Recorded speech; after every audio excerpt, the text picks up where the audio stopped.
La visite du chef de l'État en Casamance, tournée économique ou virée politique. Le parti PASTEF va-t-il mobiliser pour le chef de l'État les enjeux d'une tournée au cœur du bastion du Premier ministre? La xénophobie et les risques de l'implosion de l'État-nation, le Sénégal à la croisée des chemins. 2025, année éprouvante pour Gorgorlou. Peut-on sortir de l'impasse? Pour évoquer tous ces sujets, Mohamed Ali Mouba reçoit ce dimanche dans Remue Ménage Dominique Correa, le président de l'association Présence chrétienne, et Déthié Faye, président de la Convergence pour la démocratie et la République, membre des non-alignés. Remue Ménage ce dimanche. Mohamed Ali Mouba face à ses invités de 10. Chazi, la radio Futur Média aux opérations techniques à Madinga et micro Mohamed Ali Mouba. Mesdames, Messieurs, c'est parti pour donc Remue Ménage qui s'installe pour 50 minutes de débat et d'échange autour des grandes actualités de la semaine. Le président Bassirou Diomaye Faye, vous l'avez sans doute senti, est arrivé hier en Casamance pour une tournée annoncée comme économique. Objectif affiché, faire de la Casamance son pôle productif pleinement intégré au projet national de transformation économique. Mais cette visite, vous le savez aussi, se déroule dans un contexte économique peut-être même politique sensible. Le président n'a pas été hué, contrairement à certaines craintes. Pour autant, la mobilisation n'a pas été exceptionnelle, surtout si on la compare à celle qu'Ousmane Sonko a souvent suscitée dans cette même région. Des militants se réclamant du Premier ministre ont même assumé cette position sur les réseaux.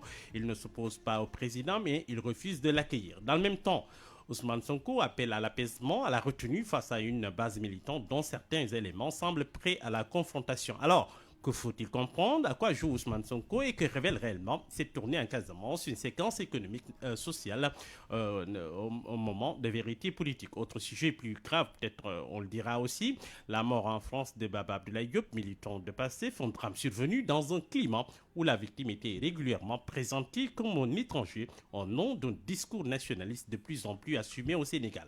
Le courant nationaliste mis en cause rejette toute responsabilité. Cette affaire pose évidemment une question fondamentale. Le Sénégal est-il en train de s'éloigner de la teranga au profit de discours d'exclusion et de radicalisation identitaire? Pour en débattre ce matin, Dominique Correa, président de l'association Présence chrétienne, sociologue de formation. Bonjour Dominique. Bonjour Alimou, bonjour à mon co-débatteur, M. Faye. J'en profite pour saluer tous vos auditeurs et vous remercier, Alimou, pour l'invitation. Très bien. Alors, à vos côtés, Déthié Faye, un homme politique, président de la Convergence pour la démocratie et la République, CDR, Fonk Sakadou, membre du bloc des non-alignés. Bonjour Déthié.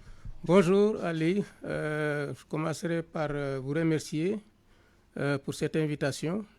Vous saluer tous les auditeurs et les personnels du groupe Futur Média, saluer mon co-débatteur, M. Correa, espérant que ce débat apportera quelque chose de positif pour nos auditeurs. Très bien. Alors, le président de la République, on l'a dit, est arrivé hier en Casamance pour une tournée de plusieurs jours, on dira 5, une tournée officiellement présentée comme économique avec pour objectif de faire de la Casamance son pôle productif pleinement intégré au projet national de transformation. Mais cette visite intervient, on l'a dit aussi, dans un contexte politique particulier. La Casamance, c'est le fief politique et affectif du Premier ministre Ousmane Sonko, et la relation entre les deux hommes fait l'objet de nombreuses interrogations.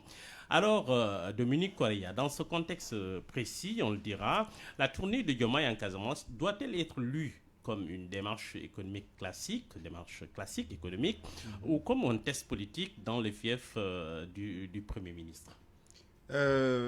Merci Alimou pour cette question. Moi j'avoue que j'ai été surpris, comme beaucoup de Sénégalais, à l'annonce de ce programme de tournée en Casamance. Mais avec un peu de recul, je me suis dit c'est quand même quelque part une bonne initiative qui prend peut-être certains à contre-pied, parce qu'on pouvait se dire que bon, dans un contexte de tension supposée ou réelle entre le président et son premier ministre, on sait que la Casamance globalement est un peu le fief politique de la base naturelle. Sonko, la base naturelle, la base affective.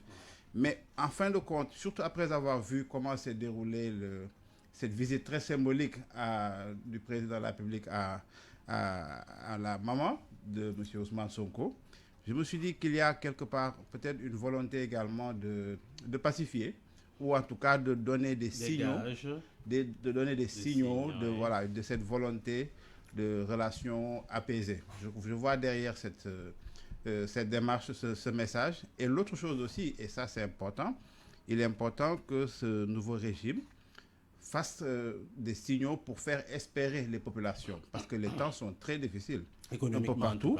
Et il est important que des messages d'espoir, des gestes qui encouragent les Sénégalais à espérer davantage soient faits. Et moi, personnellement, j'attends de cette visite-là de l'impact. Parce que bon, c'est très beau de faire le tour du pays, de saluer les populations, mais il faut aussi qu'à l'arrivée, qu'on puisse sentir un effet réel. Au moment où nous parlons, j'ai même reçu dans la semaine des messages venant d'habitants de la zone, notamment tout ce qui est la région de vers Diambereng et toute cette région, le Cabrousse et tout cela, toute cette zone touristique notamment, où les populations vivent un véritable désastre parce que le tourisme est en crise dans la zone.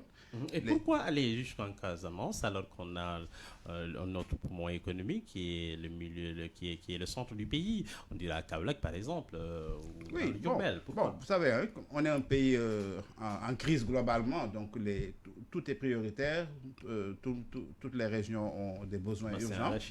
Et je pense que bon, voilà, il fallait bien commencer par quelque part. Et ce n'est pas plus mal qu'il commence par la Casamance. Et vous avez même vu dans la semaine beaucoup de Casacés qui ont fait des messages pour attirer l'attention du président sur certains défis. Parce qu'effectivement, la région a beaucoup de besoins. Vous savez, on disait, n'est-ce pas, doyen, on appelait la Casamance le grenier du Sénégal il y a des années. Est-ce que c'est toujours le cas aujourd'hui avec cette crise séparatiste qui a beaucoup impacté sur l'économie de la zone? Et aussi ce défaut d'intégration économique de la région au reste du pays. Vous connaissez un peu le potentiel qu'il y a dans cette zone. Et malgré tout ce potentiel, entre Sédhiou, j'ai visité Sédhiou une fois, Kolda et tout. Voilà, tout ce potentiel qui ne bénéficie pas non seulement à la zone, mais au pays globalement. Il y a un véritable défi là-bas. Et on annonce que le président ne sera plus, en tout cas, l'étape de Kolda apparemment est annulée. Hein.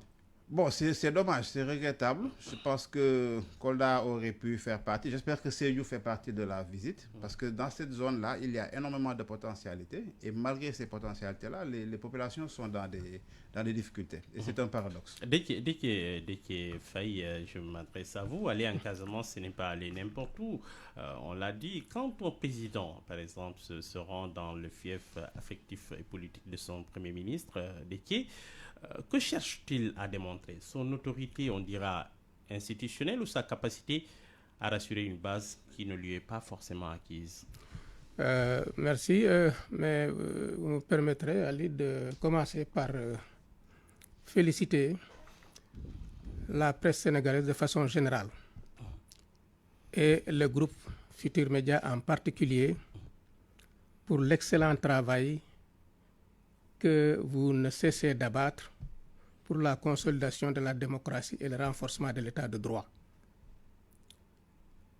Je le dis parce que nous sommes dans un contexte où beaucoup de Sénégalais s'attendent à ce que le président de la République prenne des initiatives pour permettre à ce qu'il y ait une collaboration franche et sincère entre la presse et sa tutelle. Parce que, en le faisant, il rend un grand service au peuple sénégalais. Jusque-là, on a vu le pouvoir de PASTEF s'est donné les moyens de tuer, d'écraser carrément la presse privée sénégalaise. Ça, on l'a vu et c'est constaté. Et c'est pourquoi, moi, chaque fois que j'ai l'occasion de m'adresser à travers les médias à l'opinion, je ne cesse d'attirer l'attention du président de la République. Parce que je me rappelle, il y avait un conseil des ministres où il avait donné instruction pour que des initiatives soient prises. Mais on a le sentiment que cela n'est pas le cas parce que si on constate aujourd'hui les mesures qui sont prises par la tutelle et par la suite même les décisions de la justice pour les remettre en cause, tout cela devrait convaincre le gouvernement, mais en particulier le président de la République qui est le président de tous les Sénégalais, n'est-ce pas, à faire prendre les initiatives, les décisions, les mesures idoines pour que cette question soit réglée et pour permettre à la presse de respirer et de s'acquitter correctement de la mission qui lui est confiée. Est-ce que c'est l'objectif de ce gouvernement-là? Est-ce que l'objectif, ce n'est pas peut-être le contraire, de chercher à tuer la presse privée sénégalaise pour continuer à faire de la propagande?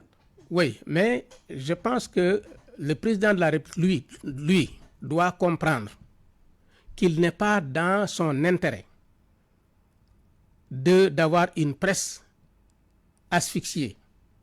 En le faisant, demain, même s'il est fait un bilan positif dans ce pays, il n'y aura pas une presse crédible pour faire passer à l'opinion, au niveau de l'opinion, que le président de la République a travaillé. Par conséquent, en le faisant, il ne rend pas service à la presse, mais il rend service au peuple sénégalais et il se rend service lui-même. Très bien, sur la question, allez-y.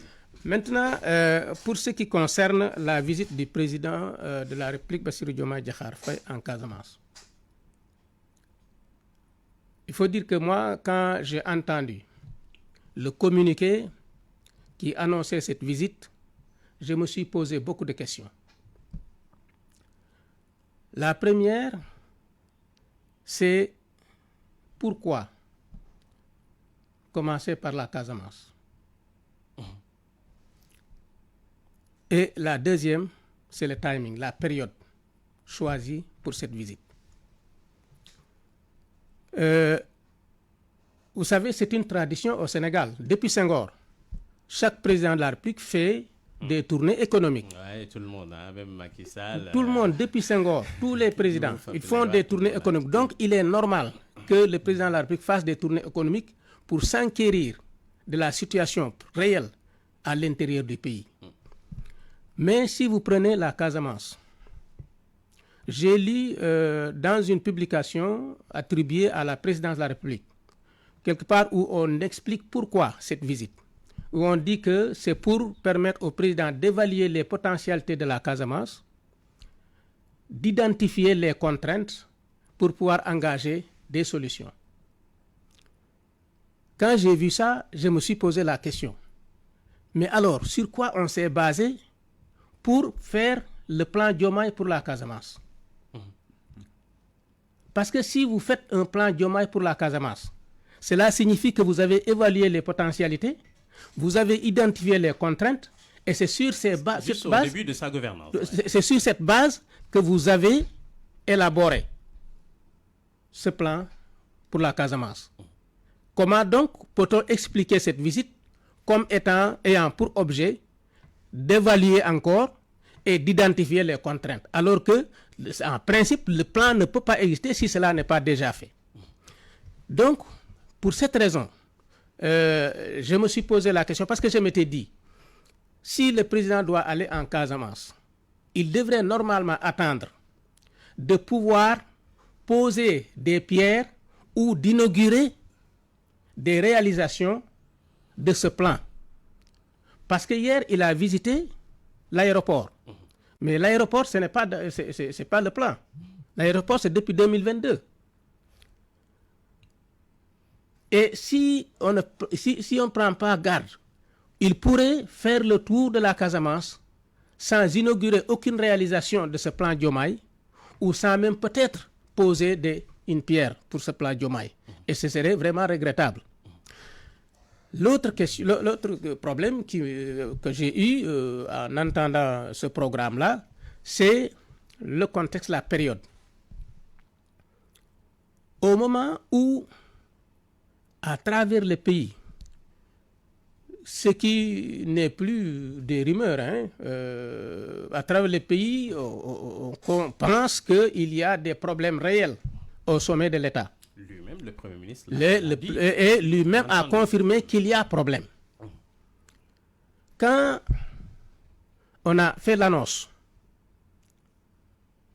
et que M. Ousmane Sonko, peut-être en sa qualité de président de PASTEF, a appelé ses militants à un accueil populaire, je me suis posé des questions. Ah oui? Oui, parce que le président de la République, qui est de la même famille politique, quand il va en Casamance, quand il va dans une ruche, ça doit être naturel. C'est pourquoi moi, quand j'ai entendu l'invite, je me suis posé des questions. Et ce qui s'est passé, ce qu'on a constaté, un accueil sans population, me conforte dans les inquiétudes que j'avais. Parce que, aujourd'hui, d'abord, le président est venu, il n'y a pas eu d'accueil populaire, c'est vrai, mais au moins, M. Sonko, le président du PASTEF, a eu peut-être l'intelligence d'appeler à un accueil populaire. Ce qui fait que donc, si l'accueil populaire n'a pas lieu, au niveau de l'opinion, les gens pourraient dire que de toute façon, vraiment, Sonko a été fidèle, a fait ce qu'il devait faire. C'est là où j'ai des problèmes. Je pense que, objectivement, le président pouvait aller dans les autres régions qui ont beaucoup de difficultés, où l'état des lieux n'est pas encore fait, où aucun investissement important n'est encore prévu. S'il avait commencé par ces régions, il aurait eu le temps de donner le temps, vous m'excusez de la répétition, à ceux qui sont chargés de la mise en œuvre du plan Diomaye pour la Casamance. Il aurait donné du temps à ces gens-là pour faire des réalisations qu'il viendrait maintenant inaugurer peut-être d'ici une année, ce qui fait qu'il aura déjà fait le tour de beaucoup de régions. Ça aurait permis vraiment de montrer qu'il a fait un travail extrêmement important pour la Casamance, parce que le contexte, la situation en Casamance, au plan même sécuritaire, est telle que quand le président de la République du Sénégal va en Casamance, moi j'ai plus confiance, ça me rassure si les populations sortent en masse pour communier. Alors, comment interpréter un peu cet accueil qui n'est pas, on dira, très chaleureux? Bon, certains pacifiens disent que ça a été voulu par l'entourage du chef de l'État.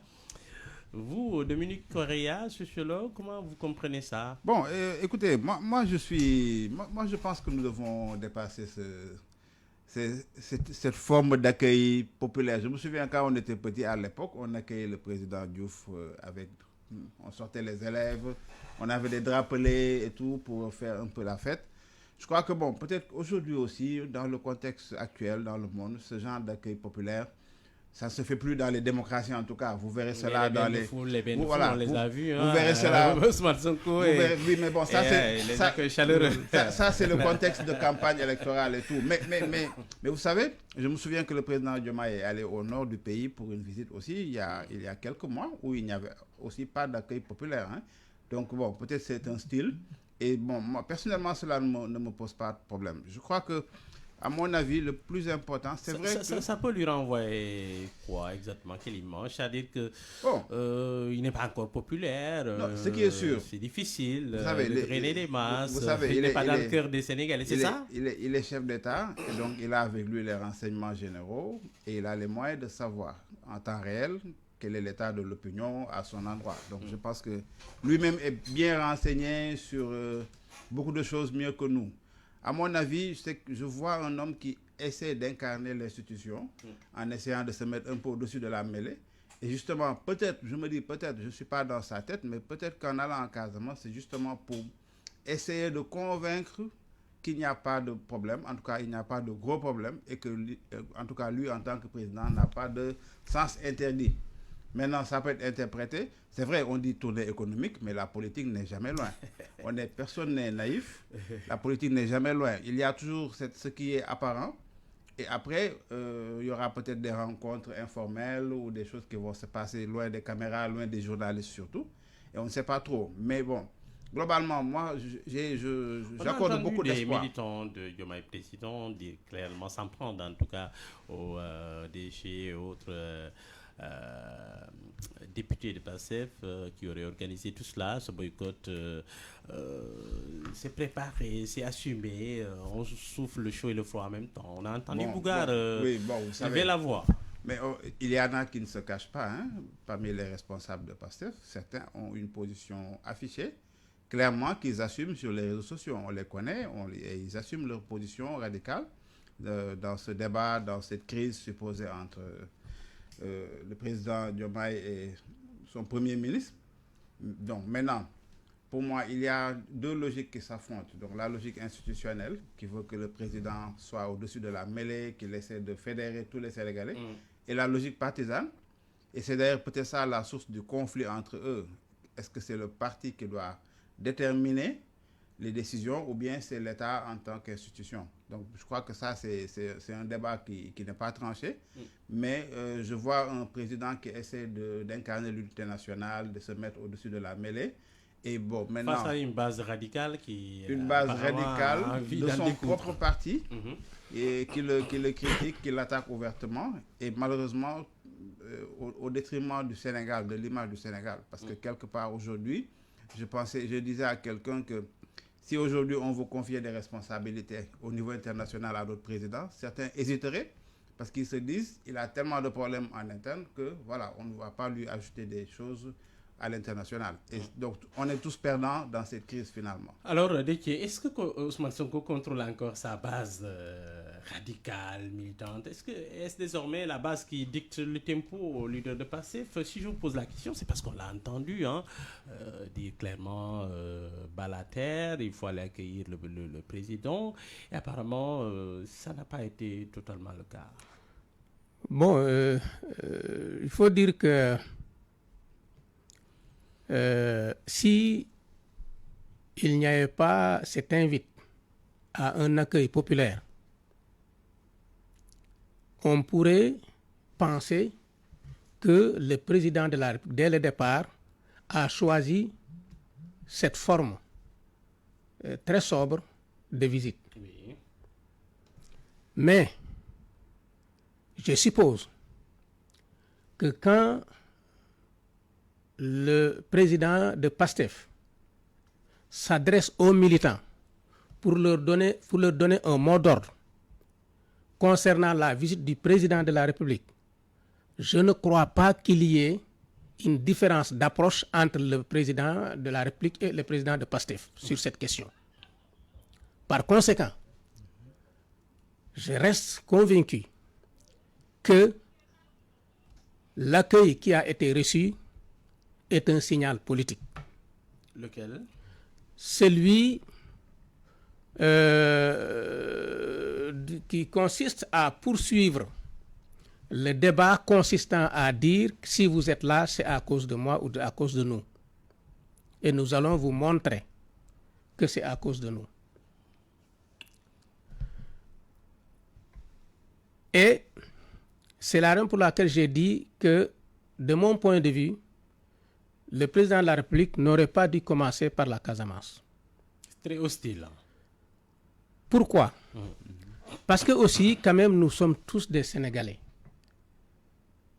Est-ce que vous pensez qu'avec cette tension qui existe, qui est affirmée, qui est confirmée au sommet de l'État, est-ce que les militants de PASTEF qui sont dans la région de Ziguinchor vont manifester de façon populaire au risque de faire croire que effectivement le président de la République détient pratiquement la majorité ou est assez représentatif dans cette zone-là? Il ne fallait pas être naïf.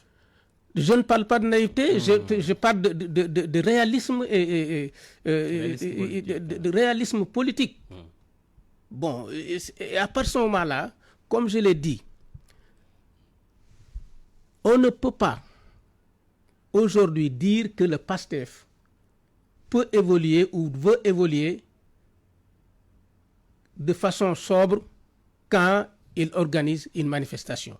Et je considère que le président de la République, qui est issu de cette formation, qui reste, je crois, jusqu'à maintenant militant de cette formation, quand il va quelque part, ça concerne au premier plan le PASTEF.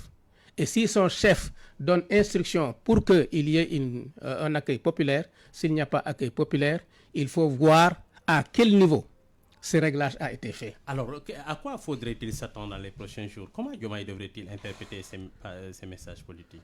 Bon, je pense que le président de la République est la personne la mieux informée dans ce pays. Et il ne manquera pas, je crois, d'analyser cette situation et d'en tirer toutes les conséquences. Parce que sinon, aujourd'hui, il a été élu pour une rupture. Il a été élu et a pris fonction depuis le 2 avril. 2020. Nous sommes presque à 2 ans. Si il ne prend pas les mesures qu'il faut pour pouvoir se mettre au travail et rassurer les Sénégalais, j'ai peur qu'il n'ait pas le temps de faire suffisamment de réalisations qui pourraient lui permettre de présenter un bilan positif au terme de son premier mandat. Très bien.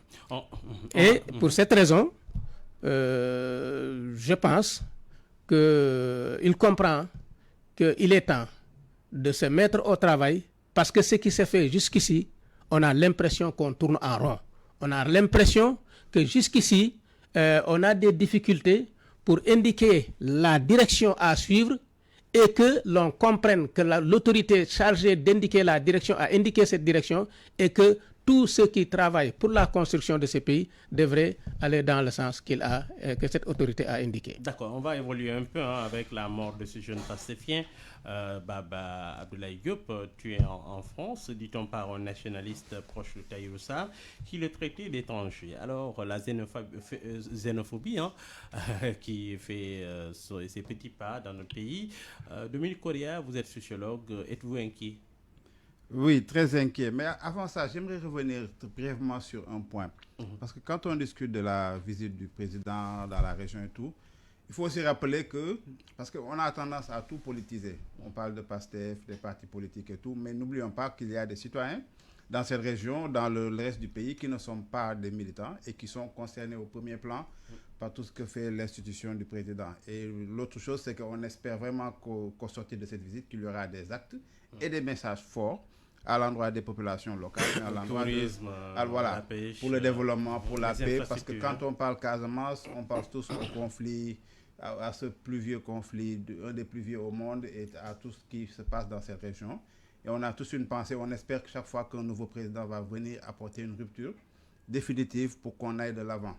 Et ce serait vraiment que l'on dépasse même ces clivages politiciens-là pour aller voir plus loin pour l'intérêt national.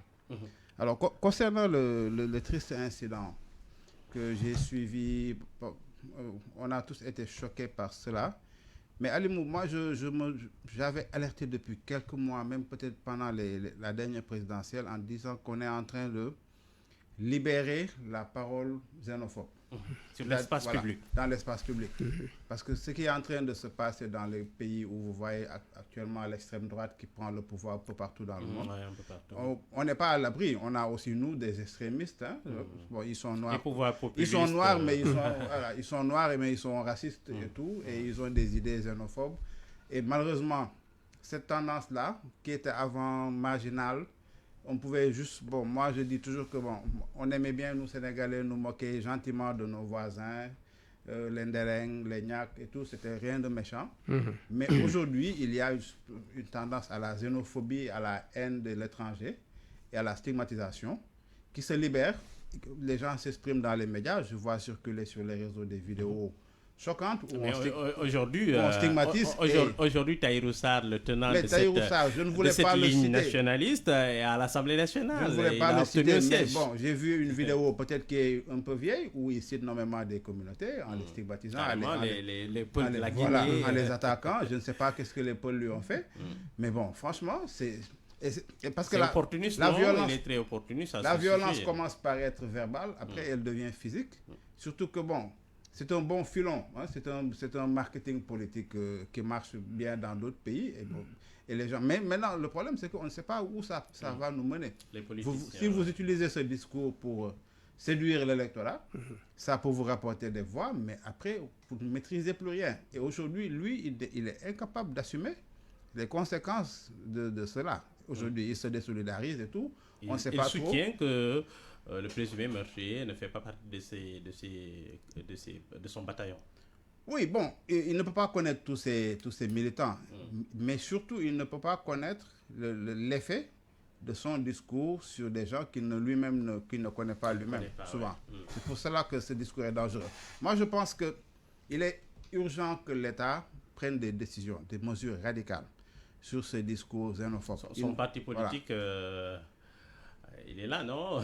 Oui, bon, il faut absolument que l'État prenne des mesures radicales. Déjà, dans le discours dans les médias, les réseaux sociaux, et aller, pourquoi pas, jusqu'à la suspension ou à la radiation de ce genre de partis qui sont juste là pour inciter à la haine et un discours vraiment inacceptable dans notre pays. Les Sénégalais sont de grands voyageurs. Nous sommes partout dans le monde. Nous sommes connus, nous sommes parfois dans certains pays la première communauté étrangère.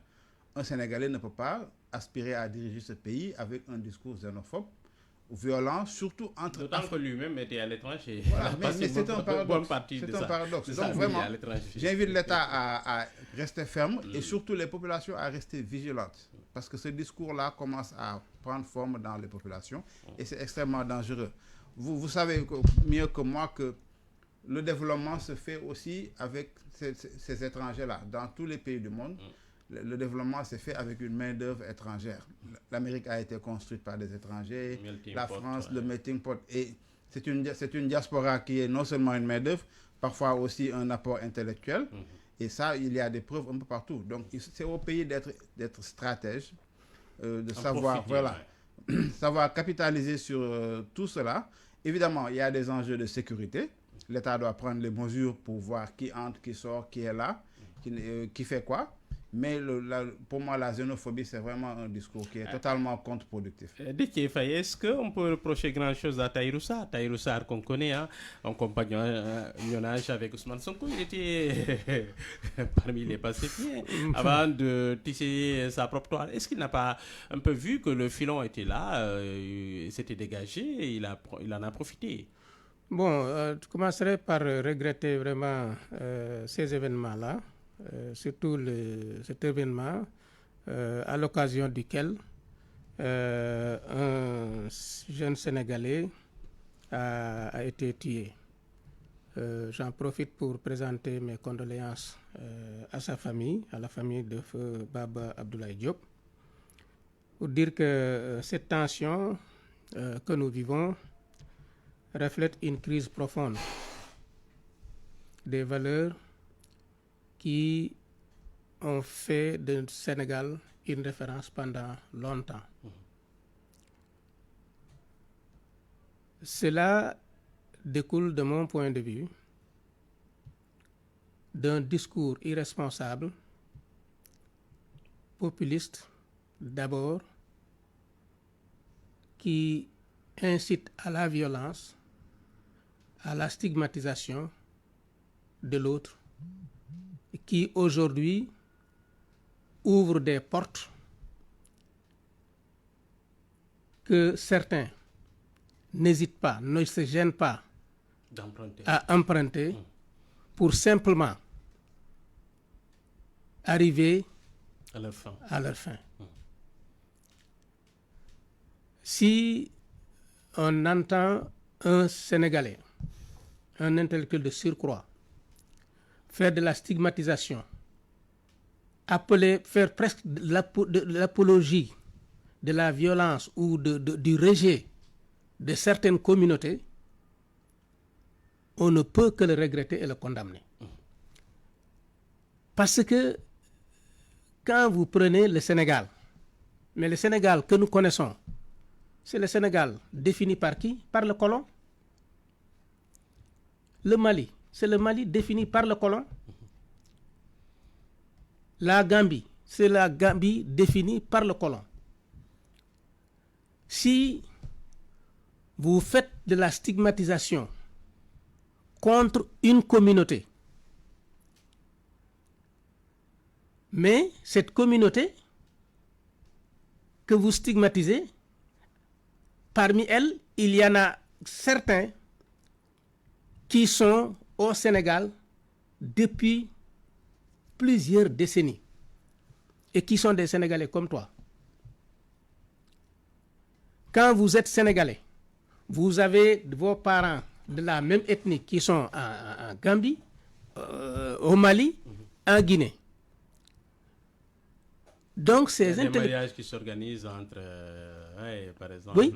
Sénégalais, Gambiens, les mêmes familles. Hein, Oui, Gambie, alors, Sénégal, Gambie, maintenant, au Gambie, au Sénégal, Mauritanie. Aujourd'hui, la seule demande qui doit être faite, de mon point de vue, par les acteurs politiques, c'est que, sachant que la circulation des personnes et des biens est un droit institué dans notre communauté sous-régionale, il suffit simplement de mettre en application les lois et règlements qui sont en vigueur. Quand vous entrez dans un pays, quel qu'il soit, vous avez le droit d'y entrer. Le gouvernement doit savoir que vous êtes entré dans le pays, vous y séjournez pendant X temps, mais surtout quand vous y exercez une profession, que les droits que vous devez payer, parce que vous êtes commerçant, vous êtes industriel, vous êtes, etc., ces droits-là, que les Sénégalais payent, que les Français payent, que les autres payent, que vous puissiez les payer. Mais vous ne pouvez pas, on ne peut pas vous faire un traitement spécial parce que simplement vous êtes d'une ethnie X ou d'une ethnie Y.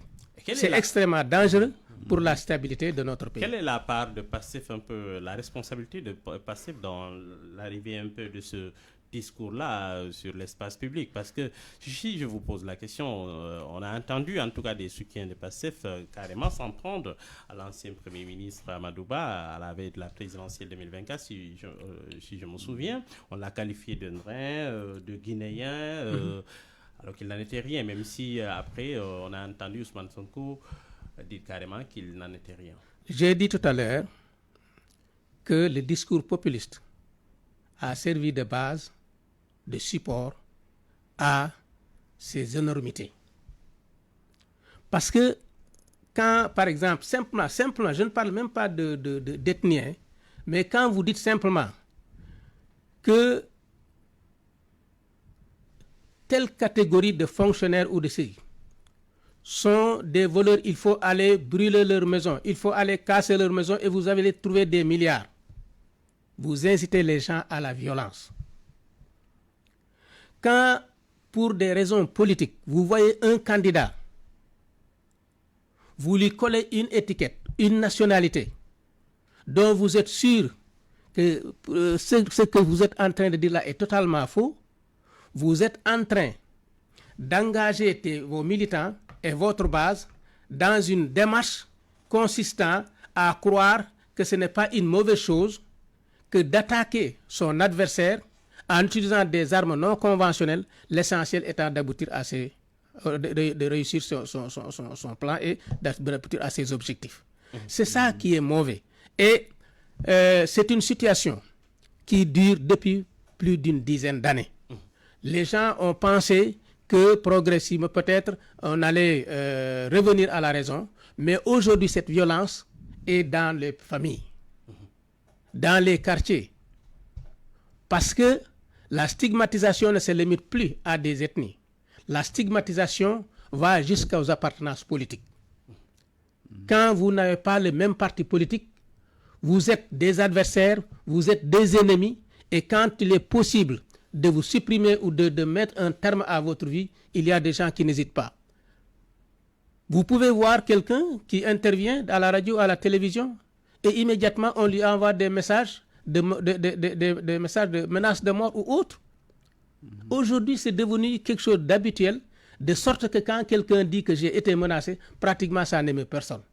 Et c'est là, si on n'y met pas un terme, si le gouvernement en premier ne prend pas les dispositions, mais si les porteurs des discours populistes ne comprennent pas le danger qu'ils font courir à notre société, alors il sera extrêmement difficile de trouver une solution à ce problème-là.